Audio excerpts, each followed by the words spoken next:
தவறு செய்கிற பொழுது அரசு ஜனநாயக முறையில் நாங்கள் சுட்டிக்காட்டுவோம், எச்சரிப்போம், கண்டன குரல் எழுப்புவோம். இதற்கு யார் அழுத்தமும் தேவையில்லை. எதை கண்டும் கம்யூனிஸ்ட் பேரியக்கம் அஞ்ச தேவையில்லை. அஞ்சதாக வரலாறும் இல்லை. காவிரி வெறும் நீர் அல்ல, அது தமிழ் மண்ணின் தொன்மை, தமிழ் மண்ணின் பண்பாடு. எனவே அதை தடுக்கிற உரிமை யாருக்கும் இல்லை. தடுத்தாலும் தடைமீறி காவிரி அன்னை தமிழ் மண்ணுக்குத்தான் வரும். இங்கே வந்தால்தான் காவிரி முழு பொருள்படும். நீட் தேர்வுல அவர்களுக்கு நிலைப்பாடு எதிர்ப்பா இருக்கு. ஆனா தமிழ்நாட்டில் போராட்டங்கள் குறிப்பாக இடதுசாரி மாணவர் அமைப்புகள் போராடும் போது அது அடக்குமுறையும் ஒடுக்குமுறையும் அவங்க எதிர்க்கிறத வன்மையாக கட்டிக்கிறாங்க. இதுபோல் சொல்வது ஒண்ணு செய்வது ஒண்ணு. பாஜகவுக்கு எது தேவையோ அந்த சூழலில் அதை சரியா கச்சிதமா தாவேக்க செய்து முடிக்கிறது.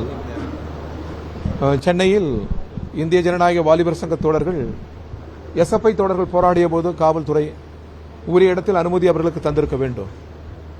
இது ஜனநாயகத்தை வலுப்படுத்துகிற போராட்டம். எனவே அங்கே தள்ளுமுள் என்பதும் நெருக்கடிகள் என்பதும் ஏற்கத்தக்கதல்ல. அதே நேரத்தில் பால நிலத்தில் நடைபெற்ற அந்த 6 தினங்களான போராட்டங்களில் காவல்துறை வெளியிலிருந்து நல்ல ஆதரவை தந்தது. நானே பொதுக்கூட்டத்தில் அதற்காக நன்றியை தெரிவித்தேன். தூய்மை பணியாளர்களும் நல்ல பணி செய்தார்கள். எங்களை பொறுத்தவரை எந்த அழுத்தமும் இல்லை, எந்த அச்சமும் இல்லை. தவறு செய்கிற பொழுது அரசு ஜனநாயக முறையில் நாங்கள் சுட்டிக்காட்டுவோம், எச்சரிப்போம், கண்டன குரல் எழுப்புவோம். இதற்கு யார் அழுத்தமும் தேவையில்லை.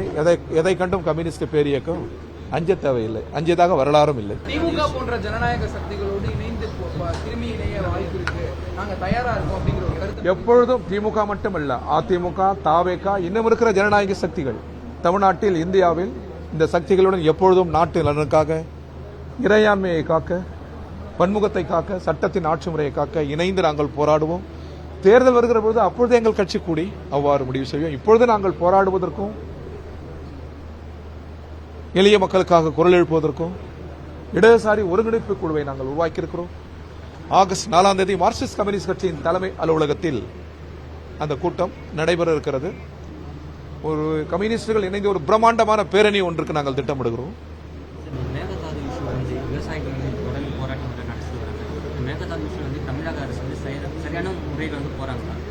தமிழக அரசின் கொள்கை நிலை மிக தெளிவாக தெளிவுபடுத்தியிருக்கிறார்கள். அது சரி, அது மிக உறுதியாக இருக்க வேண்டும். கர்நாடக அரசு தான் இதில் அரசியல் செய்யக்கூடாது. தமிழ்நாட்டிற்கு உரிய தண்ணீர் திறந்துவிடப்பட வேண்டும். சட்டத்தின் ஆட்சி முறை நிலைபெற வேண்டும் என்றால் நீதிமன்றம் காட்டியிருக்கிற வழிகாட்டலை பின்பற்ற வேண்டும். இது இரு மாநிலங்களின் நதிநீர் சம்பந்தப்பட்ட பிரச்சனை அல்ல. நீண்ட நெடுங்காலமாக கன்னட மொழி பேசுகிற நமது சகோதரர்களும் தமிழ் மொழி பேசுகிற நமது சொந்த மக்களும் இணைந்து நட்புறாக வாழ்வதனுடைய அடையாளம் இது. காவிரி வெறும் நீர் அல்ல, அது தமிழ் மண்ணின் தொன்மை, தமிழ் மண்ணின் பண்பாடு. எனவே அதை தடுக்கிற உரிமை யாருக்கும் இல்லை. தடுத்தாலும் தடைமீறி காவிரி அன்னை தமிழ் மண்ணுக்குத்தான் வரும். இங்கே வந்தால்தான் காவிரி முழு பொருள்படும்.